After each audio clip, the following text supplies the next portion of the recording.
Hello, everyone. Today, I would like to talk about another one of the rediscovered Yamas that we came across when Dharmadas was doing some research on the Yamas and Niyamas. These are the restraints, the things not to do. That's the Yamas. And the Niyamas are the things to put energy into, to help us grow on this spiritual path and to eliminate the process of making more and more bad karma. So the Reader's Digest version of this is that Patanjali, the ancient exponent of yoga, took the vast science of yoga and streamlined it into the Eightfold Path. When he did that, he collected from many, many scriptures. And some of those scriptures, including the Upanishads and some 50 others, generally list 10 niyamas and 10 yamas. But Patanjali streamlined it down into 5 each, 5 yamas, 5 niyamas. Well, it's fascinating for me. I'm very intrigued that there are other yamas and niyamas that are wonderful guides for us on the spiritual path. I talked a little bit recently about the new quote unquote Yama of non-hypocrisy in a recent talk. And that could theoretically be categorized or put into the Yama of non-lying. It's similar, there's different subtleties to it, but so maybe Patanjali was thinking in those terms, that he just got the basics and some of the other ones could fall under those basic ones. However, I want every hint and clue I can get on the spiritual path, and so these new ones have very much intrigued me, and they're wonderful to meditate on and to realize the importance of these attitudes and ways of being when we're trying to progress on the spiritual path. And so today I would like to talk about Daya, which means kindness or compassion. It also means non-judgment, and they put it as non-prejudgment. And so that brings to mind the idea that when we see behavior in other people, it's easy to prejudge that behavior and think, oh, that behavior means X. When in fact, it's not really ours to have that perspective, to know what exactly that behavior truly means.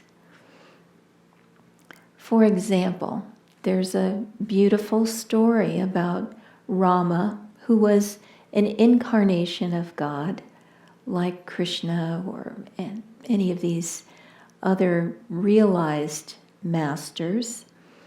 They come from a very, very high plane of existence.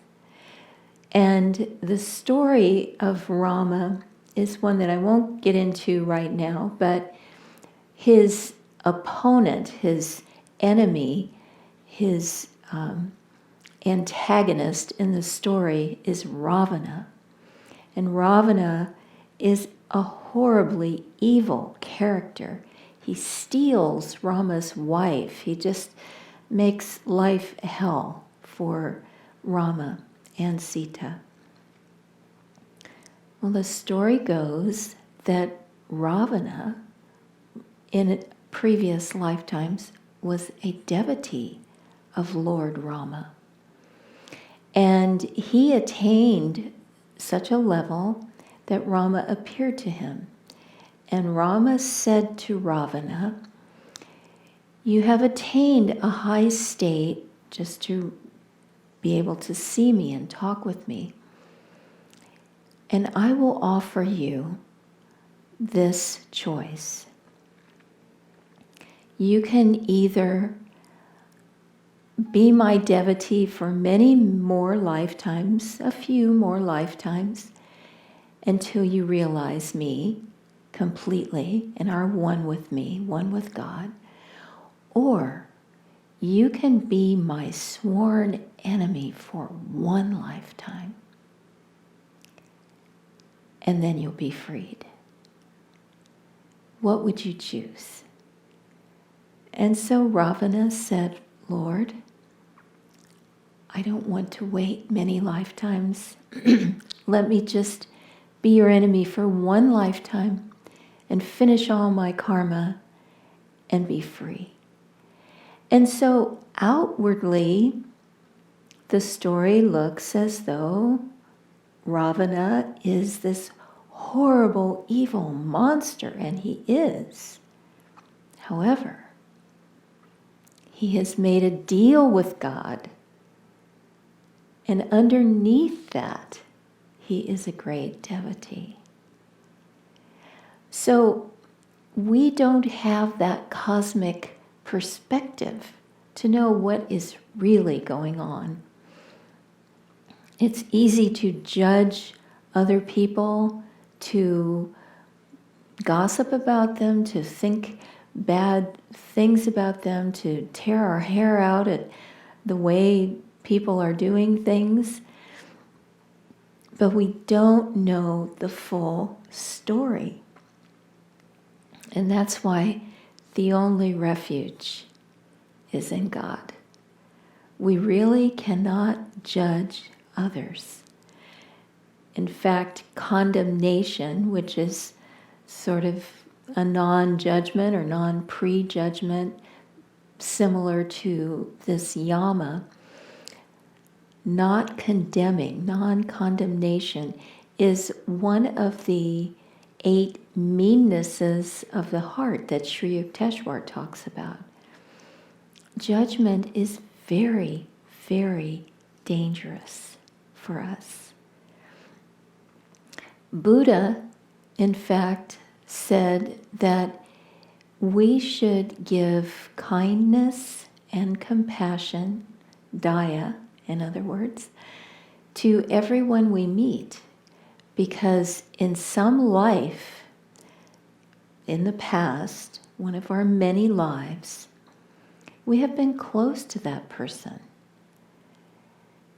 I think Buddha might have said a person might have even been our mother.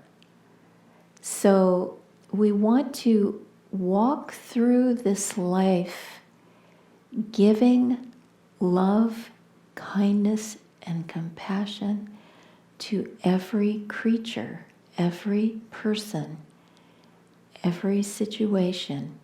Lend your love and blessing. If you see someone acting in a way that you think is wrong,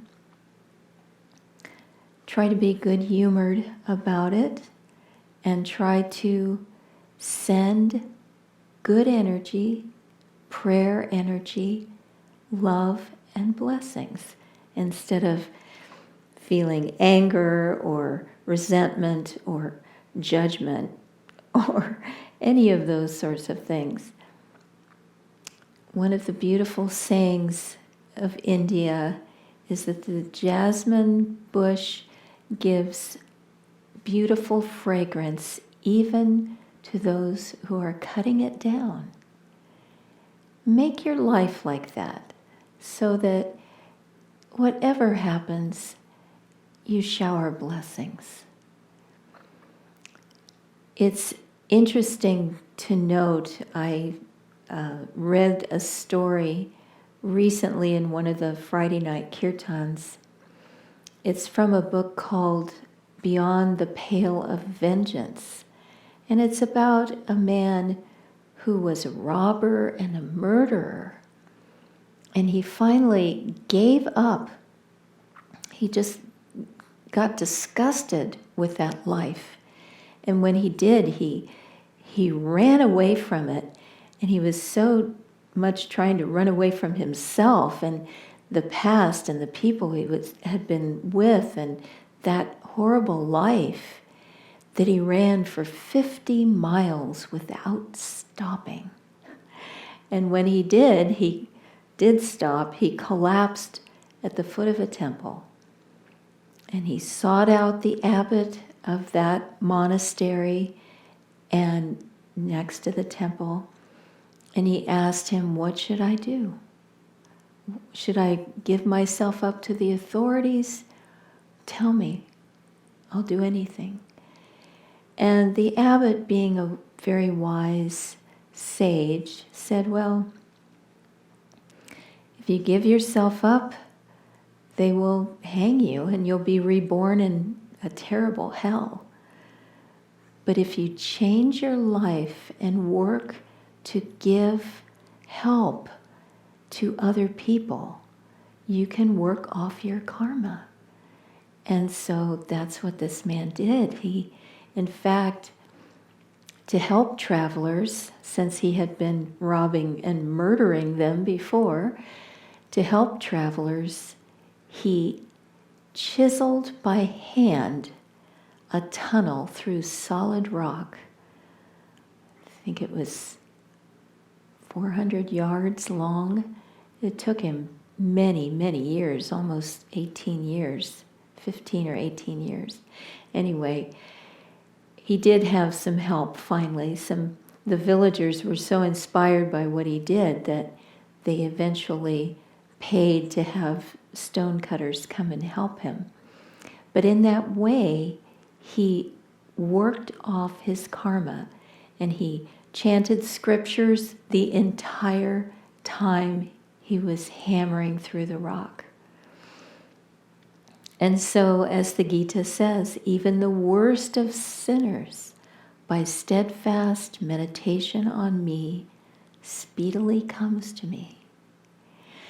And so we have to not judge, instead give kindness and compassion. If we are at a level where we see that something that another person is doing is not right or not good, we can easily get into pride and think, "Oh, I would never do that." But don't give in to pride. We don't know the full story. That person that we're criticizing could be like a genius on the spiritual path. We may have been 50 lifetimes getting to the point where we can discriminate and say what they're doing is wrong. But they may be on their first life and they're going to figure it out.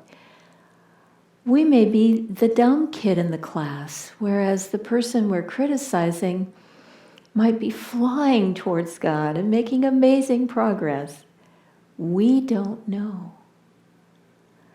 It reminds me of a story from Leave It to Beaver. Now that really dates me, I know. But for those of you who remember that little TV show, Beaver's older brother Wally was in college, and Wally's roommate was someone from a foreign country, and he had a little bit of an accent in the way he spoke English. And so the other boys in the college class made fun of him, because back in the 50s it wasn't so common to hear people with an accent, and they thought it was very funny. And so they ridiculed this boy. But Wally stood up to him, and to the boys who were bullying this roommate of his. And Wally was his friend. Wally, was kind to him and took him under his wing and helped him stand up to the other boys. Well, it turned out that this roommate of Wally's was a prince from a foreign country studying in America. And you can imagine that the bullies were very ashamed to find out that this amazing dignitary was in their country and they had behaved so badly. So we should never, ever judge. We can discriminate and think, how would I want to act? Let me make sure that I don't do that which I see as displeasing. But we should never condemn, and instead practice kindness and compassion. We also need to think in the longer rhythms of what's happening these days. Our beloved country of America is going through some very, very difficult times.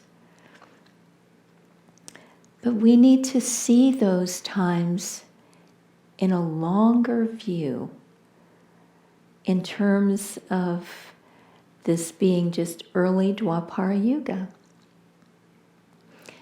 And what happens in early Dwapara Yuga, remember we are on an ascending age.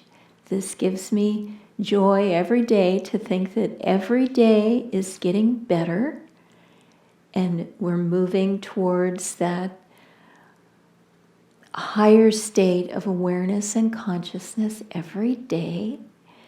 But what happens in early Dwapara Yuga is that which was hidden before in the darkness of Kali Yuga, and we're just in that transition, just moving out of the heaviness and clouded mind and darkness of Kali Yuga into the light.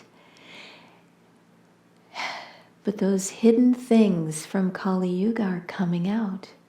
Ego, greed, hunger for power, and authority over people. All those sorts of things, domestic violence, race prejudice, all those sorts of cankers on the human soul, they're all being revealed so that they can come out and move towards healing. So when we see people behaving really badly and we despair that people can act in these ways and be this sort of enemy of Dharma, we have to remember where we are in time. It's early Dwapara Yuga.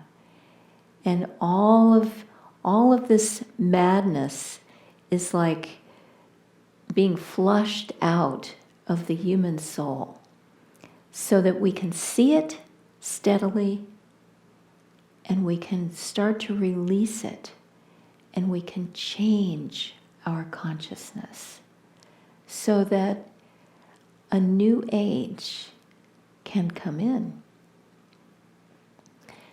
And let's remember also that the only safe refuge is in God. And so rather than be upset by what's happening or be depressed, which is very easy to do these days, that depression and that anger does not serve us, and it does not serve the greater whole. What we need to do is lift our own consciousness as high as we possibly can, doing all the things that we know to do on our spiritual path, to keep our minds elevated, giving kindness, giving compassion. And in that way, through meditation, through the techniques of our path, in that way we are a true help to this powerful new wave of energy that's coming into the world. And so I invite you to go within, be centered in the self, and trust in God. God alone is our refuge. God bless you.